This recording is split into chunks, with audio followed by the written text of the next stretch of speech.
It's Playing Off the City, your sports news every Friday.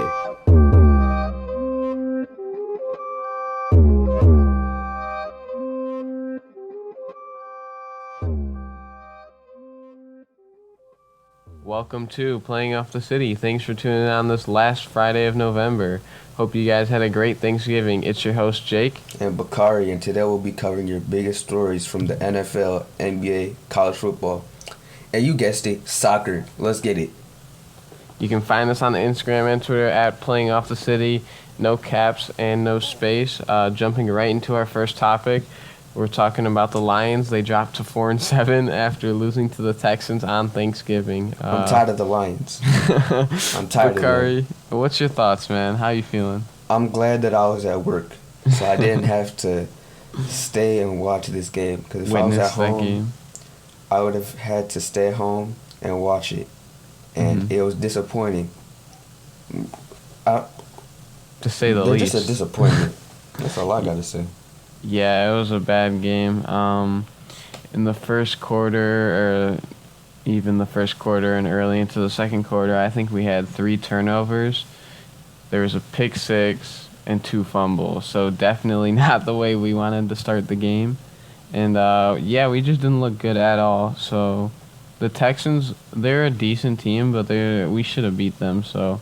Yeah, I think they had a worse record than us. Yeah, they were 3-7 going in, and we were 4-6.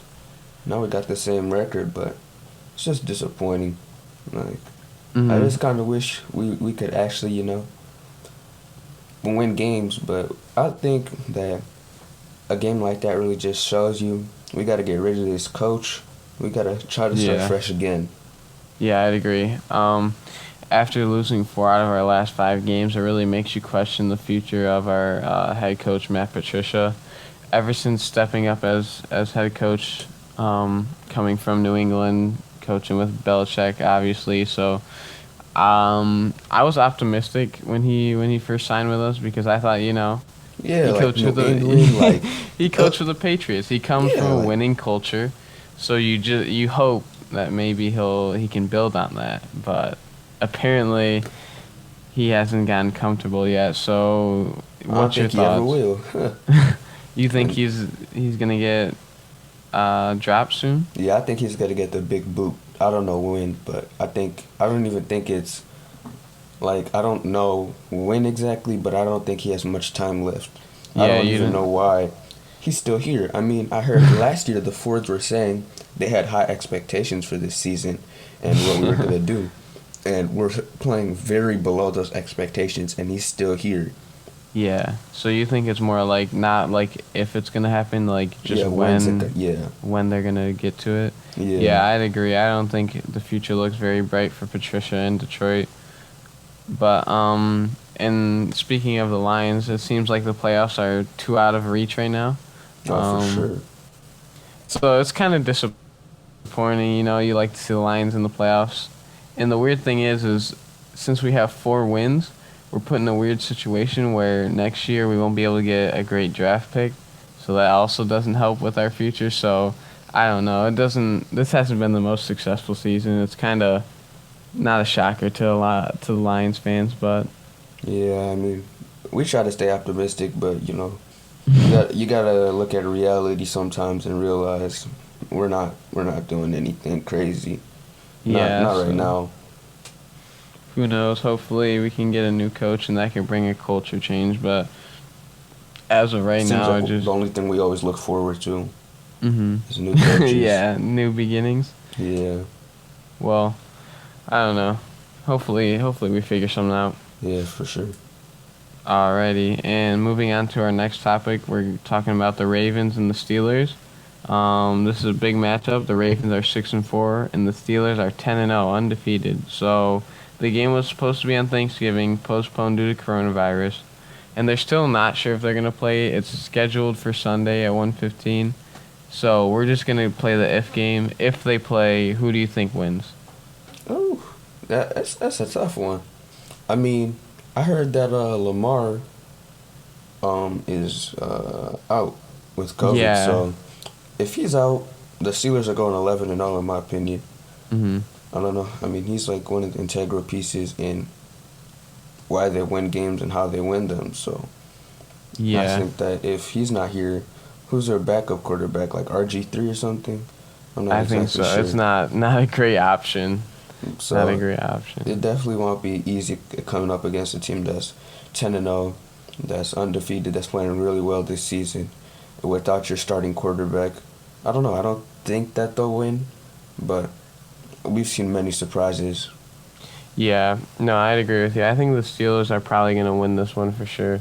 I think they're the more talented team. Even if the Ravens had Lamar Jackson, I feel like this season teams are starting to figure out their style of play more. You saw it in the playoffs last year, even after they lost in the first round to I the think the Titans. Titans, yeah. So clearly they're not doing some they're doing isn't right. Yeah. It seems like that RPO style of offense just isn't working for them. Yeah, I mean, it's kind of unfortunate, but Yeah. because it's entertaining to watch Lamar, but it just seems like a lot of teams kind of like can see through it now, like now more than they did in the past. So Yeah. it'll be interesting to see how it works out long term because I feel like making it to the playoffs isn't too difficult for the Ravens, but getting past that first hump is gonna be that's when we're gonna Mhm. see the biggest like jump from them. Yeah, it'll definitely test their character. I think they'll make it to the wild card. They're a talented enough team. But like you said, I don't know about the future for them because as much as Lamar's a great quarterback, you need your quarterback to be able to pass the ball. And it seems like sometimes Lamar struggles with that, especially um, more in the mid-range passing. Yeah, He's not very he's not accurate. he's not the most consistent quarterback like in terms of throwing the ball down the field. Kind of Yeah, relies more on his legs when he can't do that. which is what you need. You need your quarterback to be consistent. They don't always have to be the best, but as long as they're consistent, you need them to be there for you. Yeah, I So, feel like the consistency needs to lie in his throwing more than his running, hmm like instead of the other way around. yeah, it seems, yeah, because I don't think you can win games by just running the ball. I mean, you need to air it out sometimes. So, Exactly. And I feel like but it's a like if you're good at throwing the ball, then it'll be a little easier to switch back to running every hmm now and then instead of compared to when you're running the ball more, then like that gets stopped. All of a sudden you're gonna try and throw, but it's much harder to find a rhythm, trying to throw the ball, get others to catch it and stuff. hmm In big moments. yeah, I agree with you. I think running should be more like a counter move, like, oh, we just passed it 2 plays in a row, or like just as the quarterback in general, I just Yeah, passed it 2 plays in a row. How about I go for a run now? Like it seems like it's Lamar's first options. All right, QB sneak. yeah, for real. Let's just run it. And it seems like teams are starting to figure that out, so they got to switch it up somehow. Yeah, and soon. Mhm. Speaking of another very good team, we got the Chiefs at 9-1. They're playing the Buccaneers this Sunday, Big um, game. who are 7-4, and this is a battle of the quarterbacks. Obviously, we got Tom Brady, Yeah, old goat. Well, the just the old goat goat, versus and we baby got goat. Patrick Mahomes on the up and coming. So it'll be interesting to see how that plays out. Obviously, I think Mahomes is a more talented quarterback as of right now, but whose team do you see coming out on top? Man, every time I go against the Buccaneers, they pull out a win. Hmm. So it's kind of hard to go against them. But I do think the Chiefs are gonna pull this one out. Yeah. I think it's hard to stop Patrick Mahomes when he's in his rhythm, and they're on like a 5-6 game winning streak right now. Just pretty good rhythm for me. So I think the Chiefs are gonna come out on top. I'm gonna say 31 to 16, something like that, like around that Okay. range. Yeah. I definitely have the Chiefs winning this game. The Buccaneers, I think they're a good team, but the issue with me is their consistency from Brady. I really like him. He's been great in the past. However, it just seems like as he's gotten older, his play down the stretch, he seemed to be more inconsistent, which isn't great from the quarterback position. Yeah, for sure. I agree So, with that. yeah, so I'm not sure what that means. Hopefully he still has a long future with the Buccaneers. But it always seems like there's an excuse for Brady. But this season, I'm just not seeing it. He's had all his weapons. You get Mike Evans. You got Godwin. I think, didn't they pick up Antonio Brown? Yep. He has all these weapons. He's got a great team. So there's really no excuses to lose. They built this team for him. So I don't know. I think he should definitely be playing better, but it's still new team, so he's still adjusting. But we'll see how this game plays out. Yeah, it'll be definitely interesting to see who wins this game. Yeah. Well, with the playoffs coming up, I think we're just going to have to wait and see. It's getting very interesting in the NFL. I'm excited for the playoffs. So after the break, we're going to go to college football. Or no, we're going to go to the NBA. Never completely ready to adopt a teen. For late nights writing English papers. For your teen's music taste. For dinners where they talk more on their phone than with you. For the first time, they call you mom. You're never completely ready to adopt a teen, and you can't imagine the reward.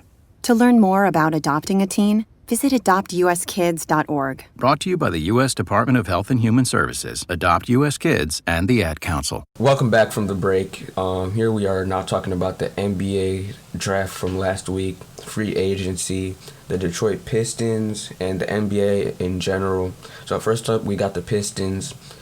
They're very active the last week and a half. You've seen them doing trades on draft day, doing a bunch of trades in free agency, acquiring a bunch of players that they think we need in this rebuild. So what do you think? Where do you got us at? I don't think we're going to be very great this year. But I think it's good for our future that we're entering this rebuild process by getting younger, drafting people this year. We had 4 picks, so hopefully these guys will start to build the culture for the future. And I think with head coach Dwayne Casey, I think he's trying to build a culture of defense first, like he did in Toronto. And I think the players we drafted kind of suit that this year.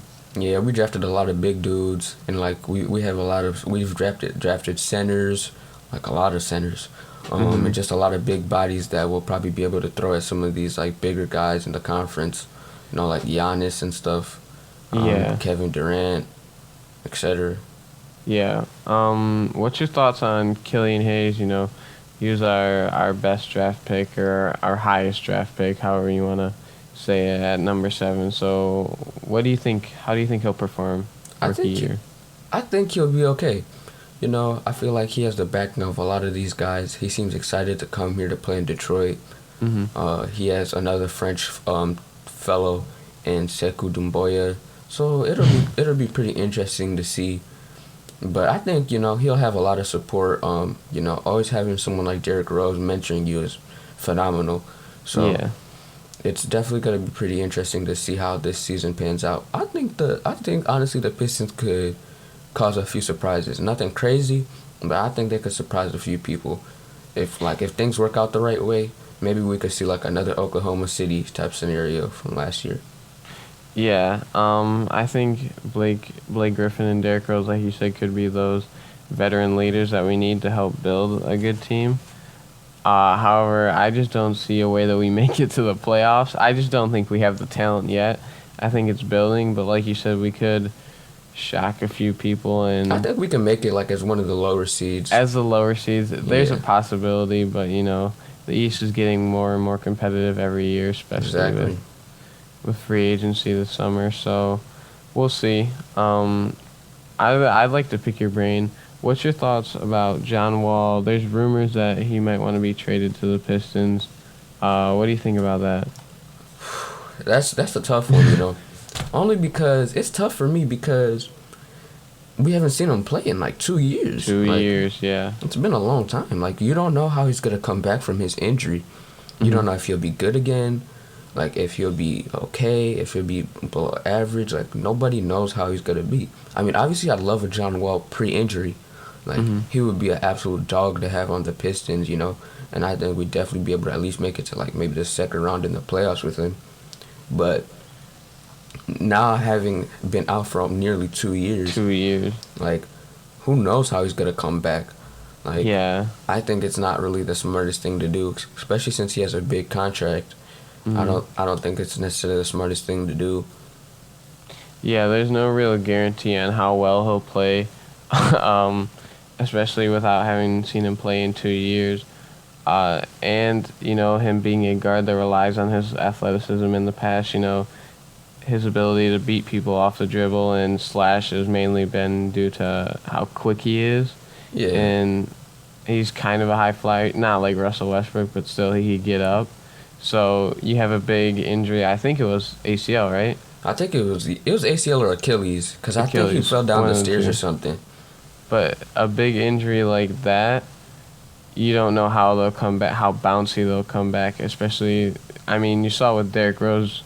Derrick Rose had to totally change his game, get it more craftier, learn to shoot a little better. So I'm not sure what type of John Wall we'll get. It'd be interesting to see what we'd offer for him, but I don't know how much I'd want him on the Pistons. Yeah, I agree with that 100%. Hmm. And then also, we got Jeremy Grant.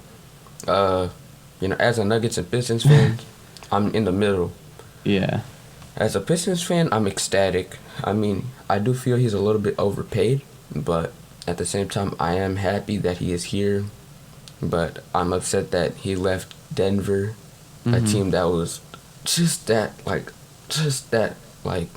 within reaching distance of the NBA Finals. Of the finals. Like, he left them to come to the Pistons just because he didn't want to be the third or fourth option, because it wasn't a problem of money, because the Nuggets matched his offer. So it's kind of upsetting, that he left, but I'm excited to see what he does here as basically the main guy on this team. I'll be interested to see what he can do. I mean, he's a really good player. He's a stretch forward. He can he can defend basically any of the big guys. I mean, you saw it in the playoffs. He can shoot pretty well. Yeah, he's a decent shooter. He was guarding LeBron, Anthony Davis, Kawhi. Like, he wasn't scared to guard those guys. So, and Paul George. So it'll be interesting to see. But I think, I'm happy for him, and I hope that he comes and does good things here. Yeah, I mean, that move came as a total shock to me when I heard that we were signing Jeremy Grant. I just didn't know why he would want to leave the Nuggets, given how good you guys did in the playoffs last year. It was a shocker to me. Yeah, it was shocking to me too.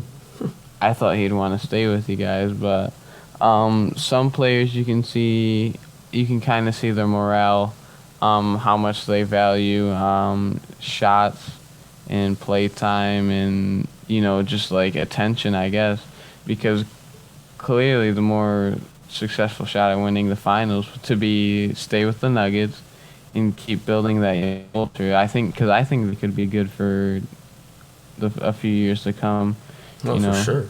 Jamal Murray, Jokic. So and you PJ. definitely, you kind of see what type of guy he is. I don't think it's too big of a knock on him, but I just it still just doesn't make much sense to me.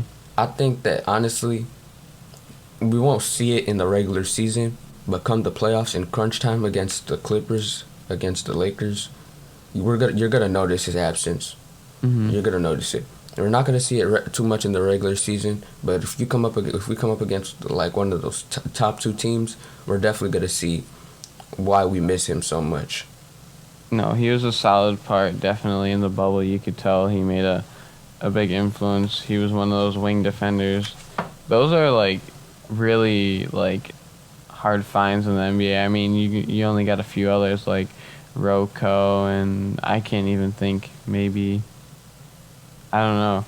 But if you can get a good 3-and-D player like that who really defends, and not to mention Jeremy Grant, he's probably 6'10", so he can guard a 3 and a 4. Yeah. So he's one of those they even played him at players. the 5 against the Lakers a little bit. With their small ball. Yeah. Yeah, he's one of those multi-use players. So, as a Nuggets fan, like you said, you probably weren't too happy to see him go. But as a Pistons fan, it's kind of interesting. He's a solid player, and I hope he does well for us. Yeah, for sure. And speaking of NBA and everything, it's been a busy week in the NBA, to say the least. The Lakers made some pretty big pickups. They got Dennis Schroeder and Montrezl Harrell. After, just want to point out, Harrell said about a year ago that he'd never play for the Lakers, and look what happened. But Yeah. we don't speak on it. Gordon Hayward went to the Hornets, which is pretty interesting. I think the Hornets are building something pretty interesting over there with their young core. Yeah. If Hayward stays healthy, I think that they'll be a force to be reckoned with. hmm And then Always a big if. exactly, it's a big if. With these guys that get injured a lot, it's always a big if, like you said. And then finally, at the top of the East, your Bucks. They're adding some Yes, pretty sir. good guys. They added Drew Holiday. They added my boy Torrey Craig. I hope that's one great player. I hope that he succeeds with the Bucks. So best of luck to him. And the Celtics added Tristan Thompson. Anything else? Not really. Those were the big moves in free agency in the NBA that kind of caught my eye. So definitely some things to look out for. The East will be another force to be reckoned with this year. So just some players to kind of look out for. Yeah, I think that the league's getting more and more balanced with all these free agency markets and drafts and stuff. It's looking really good for the future. Yes, sir. So, coming up after the break, we're gonna be talking college football, college basketball. We'll catch you right back. To protect his family from disaster, Steve used his camera phone. Done. By taking pictures of his important documents, Steve can always have them stored online. Learn more simple disaster prep tips at ready.gov. A message from FEMA and the Ad Council. Welcome back from the break. We're talking college football. Starting in the Big Ten, the Michigan are playing Penn State. Pretty interesting 0-5. game. Yeah, the 0-5 Penn State and 2-3 Michigan. So it'll be interesting to see. Michigan how, might actually win this week, believe it or not. Yeah, after even that. though last week they won too. After that overtime win against Rutgers, I don't know That's how so proud I crazy. am to say that we only beat Rutgers in overtime. It's so crazy. It's been an odd year for Michigan football. I wouldn't say I'm the most happy, the most pleasant with how the season's gone, but just kind of got to take your bumps. Some programs kind of have their down years, so I guess this is one for the Wolverines. Literally, and I mean Rutgers. Come on, since when has Rutgers ever been a challenge for Michigan and Michigan State? Let I alone know. taking them to OT or just straight up losing to them. So it's a bad year for both teams. Hopefully next year will be better. Yeah, hopefully we can make some improvements, but I think both teams are starting to look at basketball season now. yeah, with college basketball coming up, both teams are looking forward to that. I think that's as a Michigan fan, I think that's our strong suit, in my opinion. We just had our game against Bowling Green where we won. Some of our freshman players, Hunter Dickinson, transfer Sean D. Brown, they were showing off their skills, so it was nice to see some basketball. I love college basketball. Yeah, I love college basketball too. Hopefully we get March Madness this year because last year Hopefully. I was pretty sad that we missed out on it. But yeah, like you said, Michigan's looking off to a good start. Won by 14. Their next game's against Oakland, which should probably be a big win for them, which is Yeah. on Sunday. So we'll see how that pans out. And then- Yep. Switching over to the other team inside the state, we got Michigan State. First, we'll talk about football. They host Northwestern, who's 5-0, in another Big Ten matchup, They're which 1 is and 3. interesting. Yeah, it's, I was saying, yeah, 1-3 Michigan State hosting 5-0 Northwestern. yeah. They're, I obviously think Northwestern's going to take this game. Michigan State hasn't had the greatest season with new head coach Mel Tucker. It hasn't been the smoothest transition Not with quite their yet. players. But, I mean, that's kind of what you got to expect with new head coach. Yeah, especially in college. It'll pan out if it has to, but the one season isn't going to determine if these guys are, Oh, no. Yeah. gonna go all the way or not. Yeah, he's definitely still got a bright future. One season doesn't define what he's got to offer. Yeah, and so they were off last week, like we said in the past, because of that Due to game. COVID. Yeah, because of Maryland and COVID. So Mhm. yeah, and then they had a pretty tough game. I mean, it's not tough when you look at it, but the Eastern dropped 67 points on them, which if you're MSU, like, you're kind of there, like, that's a lot, you know? Eastern's not the greatest team. Sorry if you go there, but, yeah, like, they're not the greatest team out, so it was a little bit of a wake-up call. Yeah, so this was our first look at the state basketball program since last year. You had Josh Langford starting after his injuries last season. So it was interesting to see how they play. I don't know how good they're going to be this season. I haven't looked into that too much. But this wasn't really a test for them, you know, just another crappy college. So it was just, honestly, it was just a pretty easy win for State.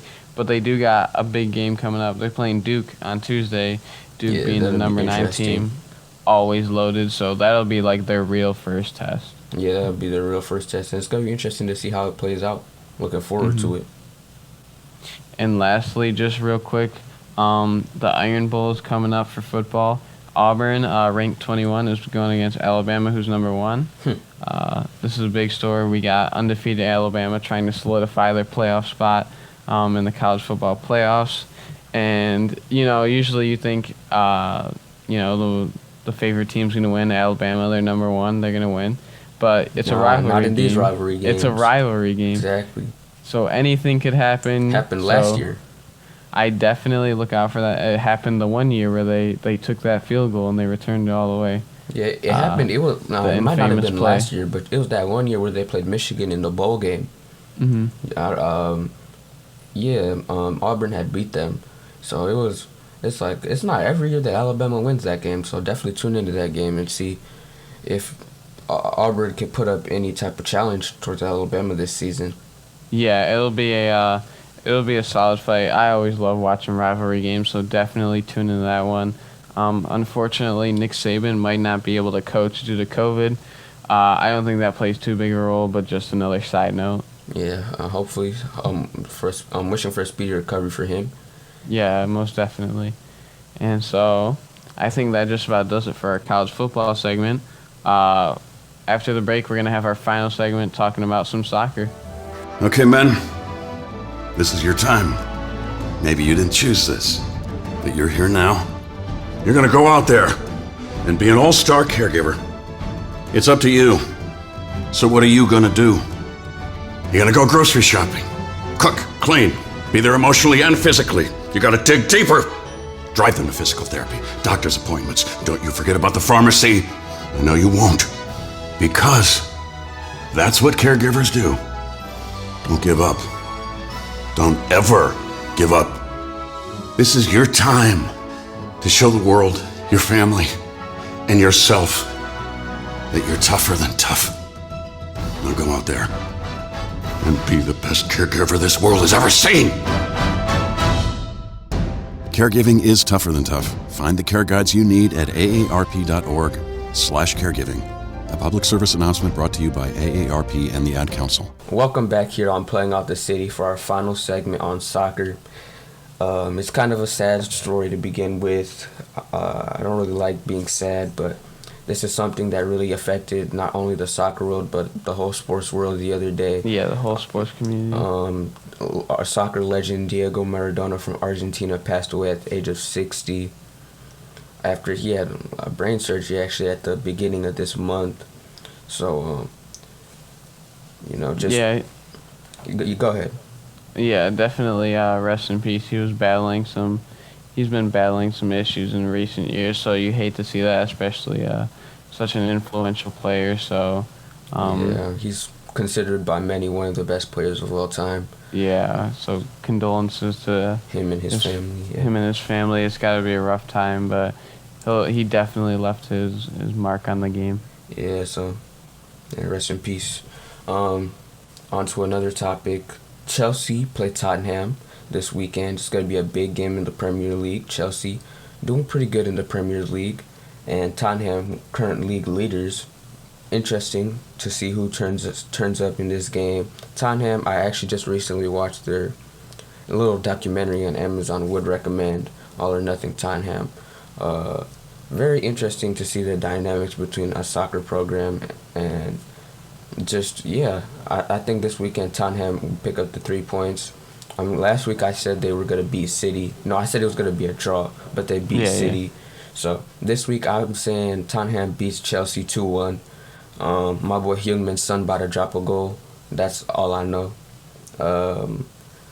Another game happening this weekend is Valencia against Atletico Madrid. Be interesting to see who wins that game.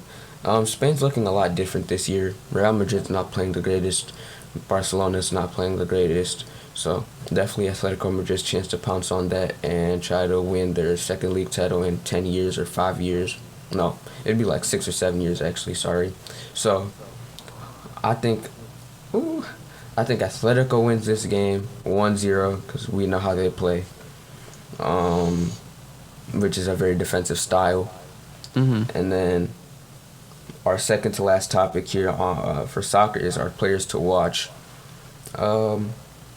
A few players to watch this weekend, or just in general, in the games that are going to happen. So in the Chelsea versus Tottenham game, I'm saying to watch out for Heung-min Son, on fire this year, along with Harry Kane. That attacking trio has bagged in 15 goals, I think, or 20 goals already, and the season just started a few months ago, so watch out for them. Valencia versus Atletico Madrid, I'd say look out for João Felix on Atletico Madrid, and we'll see what he can do. Mm-hmm. And then for Napoli, I'm not really sure on Napoli. Napoli has a few good attacking options. I don't know who's readily available this weekend, but I would definitely say probably watch out for a Lorenzo Insigne or somebody like that.